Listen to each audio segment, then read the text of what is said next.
ഒരുപാട് കാലത്തെ വലിയൊരു പ്രശ്നം ഞങ്ങൾക്ക് നല്ല റോഡില്ല എന്നുള്ളത്. ഇപ്പൊ അതിനൊരു നല്ലൊരു പരിഹാരമൊക്കെയാണ്. മലയോര ഹൈവേ വന്നാണ്ട് പണിയൊക്കെ ഏകദേശം കഴിഞ്ഞു തുടങ്ങിയാണ്. കാളികാവ് മുതൽ കരുവാരൻ്റെ വരെയുള്ള റോഡൊക്കെ ഇപ്പൊ നീറ്റ് ആൻഡ് ക്ലീൻ റോഡായി. ജസ്റ്റ് ഇതിന്റെ വിഷ്വലൊക്കെ ഒന്ന് കണ്ടുനോക്കിട്ടോ.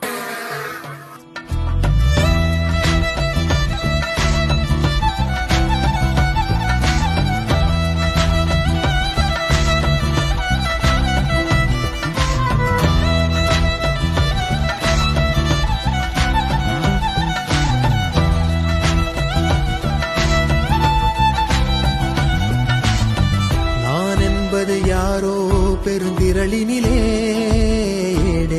நான் என்பதை வீசி எழுந்தேனே.